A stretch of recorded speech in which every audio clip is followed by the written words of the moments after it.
I'm doing awesome. I'm super excited about tonight. Like, who's gonna be at the rave tonight? Yay! I've got stupid music I've never played before tonight, so I'm really excited. Some unreleased stuff that I got from a friend of mine that I'll tell you about later. And yeah. So I just asked y'all how you're doing. This is the weird ADD panel, because this is to just give Greg a microphone and he can talk about whatever he wants for an hour.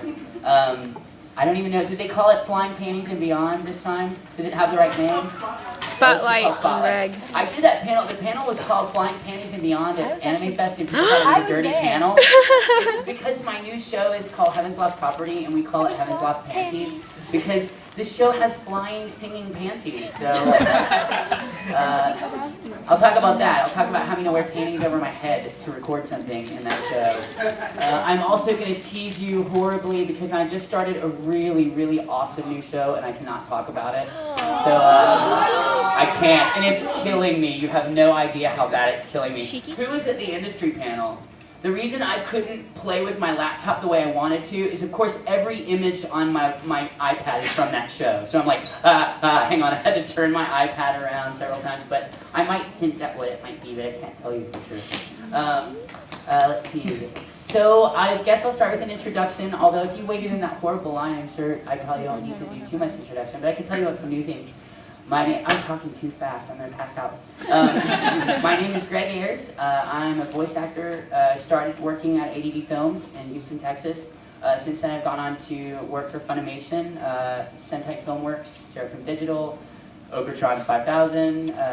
I've done anime, primarily anime and video game work. I really don't want to do any other stuff because those are the things I like, anime and video games. Yeah, and I've been doing this for about 11 years, we figured out, so it's a long time to be doing that. That's like, in actor years, that's like dog years. I've been doing this for a very long time. I started off in a little show called Still Angel Kurumi. I was the first person to curse in that show, which I was very excited about. Got to be the first to do something in a show.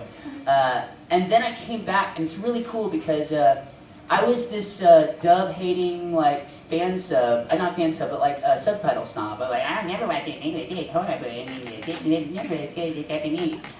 But I started auditioning for shows, and the nerd, like the super fanboy in me, took off because I knew I was seeing something before other fans were getting to see it, so I was like, I saw Spriggan before you did. So like, there's a little bit of that. But I just did this one little character called Captain, and Steel Angel Kurumi, and I auditioned for ADD for like almost a year, and they kept telling me, we love your voice, you have the weirdest voice, we want you for something, but we just haven't found the right part for you. And so when I finished the little role in Kurumi, I thought I was done, and I was fine. I was like, if I die tomorrow, I can say I was in an anime, and I'm okay with that. And Steven, our director, which I'll tell you about a little more about him later, he's my director for Sayuki and a lot of other shows, but he said, you know, there's this other part that I'm sure you're perfect for, and I'll tell you more about it later. And so I was like, okay, whatever. Well, they called me back and booked a bunch of time, and they're like, yeah, you're sharing a role with Claudia Black. How many of y'all know who Claudia Black is? She's like this super hot Australian lady from Farscape. I'm like, how am I sharing a role with Claudia Black? Well, in a theme that would be recurring in my career, I appear as this very yaoi-ish little boy that the first time you see him, he's walking across the water and he grabs the main character by the hand and leads him across the water. I'm like, oh, this can't be good. And basically, his job is to convince Nakahito to kill Kurumi because she's this angel and a robot or whatever. And when Mikhail, which is my character, can't get his way, he backs Nakahito up and kisses him and turns into a giant, big-boobed female robot played by Claudia Black. The weird thing is when I heard her voice the first time, I was like, there's no way we sound nothing alike. And then I heard the transformation, I'm like, dude, I'm like the dude version of Claudia Black. We sound so much alike. So that's how I got started, and I went on my next show I auditioned for was something called Paradise Raiders. I was like, what is that? I've never heard of anything called Paradise Raiders. And at that time I was a pretty hardcore fanboy, and I was like, what is this? And I started looking at the names of the characters, and one was Genjo Sanzo, and the other one was Hakai, and I was like, this isn't Paradise Raiders, this is Sayuki. And that was my next show, and then it kind of went like a snowball from there. It was just more and more shows, and at the time we were working on 3 or 4 shows at a time in Houston, so and then the funny thing is I was working in a law firm at the time, and I was having to use time off to do it, and I won't say the name of the law firm, but we represented a giant oil and gas company that got in a lot of trouble. Their name could rhyme with Wenlon, start with an E. But so when they laid off a bunch of people, everybody else was freaking out. And I was really at the point where I was going to have to decide whether I wanted to do anime full time or whether I was going to do the computer thing. And everybody was getting laid off and all these people were freaking out. And I was like, oh cool, now I get a severance package and I get to go do anime. And I've never looked back. I love doing this. I love being a part of anime, the industry. I've become very involved. Most of you that were at the panel yesterday have become very involved in the fight against piracy and teaching people how to spot the difference between bootleg merchandise and legitimate merchandise. And yeah, so that was the worst part. Now I've done talking, now y'all can ask questions. Oh, and I also, well, I'll tell you that later. Yeah, who's got a question? I know, I'm like, yes, you have one. I have a question, but I'm not sure if anyone else will like it. That's fine. Yeah, well, I was kind of curious what you did at Enron. What were the... No, I didn't work. I didn't work for them. I worked for the law firm that was their outside counsel. So did you deal with the business? I know they moved certain things. Really technical stuff. Yeah. So, I know the names of all the companies that were all named after Star Wars. They shifted money. It was really cool how they did it. Were you a part of the? No. I was. People used to think I was a lawyer too. They're like, hey, he used to be a lawyer. No, I was an IT guy. I'm a little wirehead kid. And it's a funny thing because I'm a Mac person, but I do work on PC all the time. And I was brought in to be a technologies instructor for this big law firm because they have offices all over the world. And when they do, it's real technical. It's going to seem super nerdy, but like we would do back-end development on specific like legal software, like litigation support software. And so not only could I do the back-end work on all that, but I could then teach it, because I'm an actor and I talk. So I did that for a long time, but I was not involved in anything bad. So you didn't create the companies offshore, which were really cool. No. Okay. But I saw the paperwork for a lot of it. So, yeah. Nobody is as innocent as they were saying they were, but that's another story. Yeah. I was going to ask you this since like yesterday. You kept saying that you use a steamroller or for a bunch of bootlegs. Yeah, well, it was at a con called Anime. They rented a steamroller for me and let me roll over a bunch of bootlegs. It's actually all over the internet. It's funny. I had a blast. No, and then somebody was like, "Did you get steamroller classes first?" I'm like, "No, I just got on and pushed the button and went." There's not much to a steamroller. The only thing we couldn't figure out is because the wheel gets hot, it spits out water. And like all of a sudden there was all this mud all around the bootlegs, and I was like, do they cry tears of mud? And then when I got up and watched Jekka and Pat Delahanty doing it, I was like, oh, it spits out water. But I couldn't figure out, I thought I ran over a drink or something, like I couldn't figure out where all the water was coming from. But yeah, that was at Anime. And there's actually a podcast called The Chibi Project where they destroy anime toys every week, and they have a high-def version of all of us driving over everything. It was fun. It was like a first like super there was a zero tolerance bootleg policy in the vendor's room, and it was super like pro industry panel. So I was super, con, so I was super excited to be a part of that.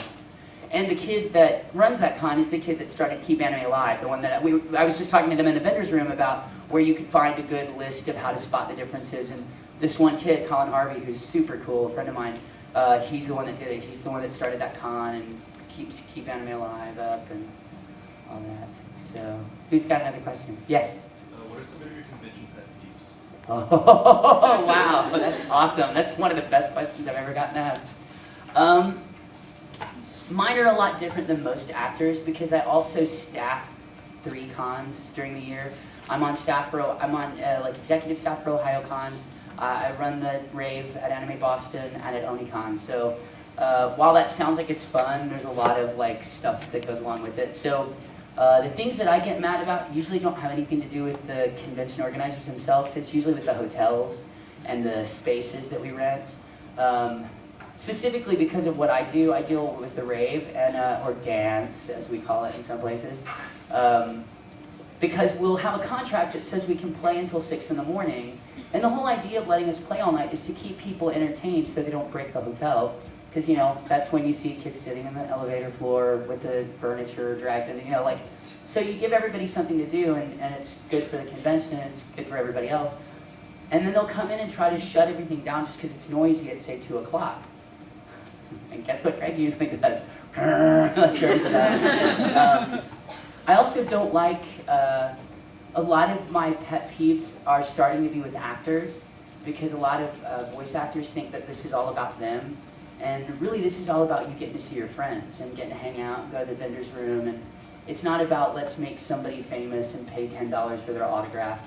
You know, you could get that at most science fiction conventions, but it's really not personal. I guess because I'm a fan and I'm a part of all this, my biggest gripes are trying to keep cons from becoming some giant multimedia thing. And but yeah, I didn't say it. I have before though. But yeah. I don't really usually like talking about the cons I don't like. I love talking about cons that do everything right, like Anime Boston. That's why I was so thrilled to be asked to do the dance at Boston, because Boston is a convention of like 20,000 people, and it still feels like this. It still feels like you can meet people and make friends, and that's a big accomplishment for that many people. There's so many logistical nightmares when you have that many people in one spot. Anime Detour, one of the best conventions in the country. They raise so much money. These are the guys that bailed me out recently when I had quite a bit of a dental emergency. But more importantly, when a lot of other conventions were trying to raise money for Japanese earthquake and tsunami relief, I won't say which convention. There was a really big convention that raised about $7,000, and it was a convention that was well over the 10,000, 15,000 mark as far as attendance. They raised $7,000, and that's awesome, but this is what makes Detour so awesome. They have an attendance cap of 4,500, so it's a small show. Does anybody want to take a guess how much money they raised for Japanese earthquake and tsunami relief? $37,000. $37,000. It's like a magic trick to me. I'm like, what? Did everybody just give $1,000? Like, it was amazing. But I counted myself. I gave at least $40 or $50 that weekend because there were just little pots around, and you could just put money in the pot. So it's really cool. It's a really giving con. It's very it feels like a big family. It's definitely a party convention though.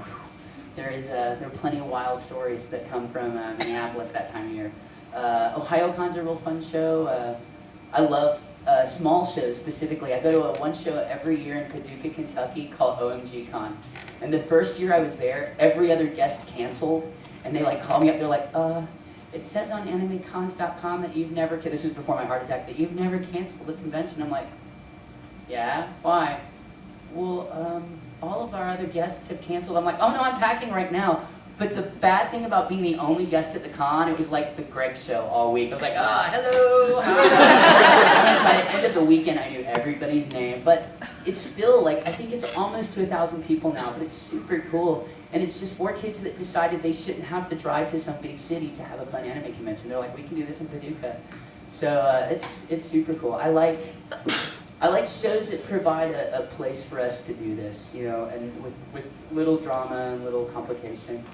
But and the bullies, I guess, are another pet peeve of mine. All the people that like to troll on the internet, make fun of people in costume. I don't like those guys at all.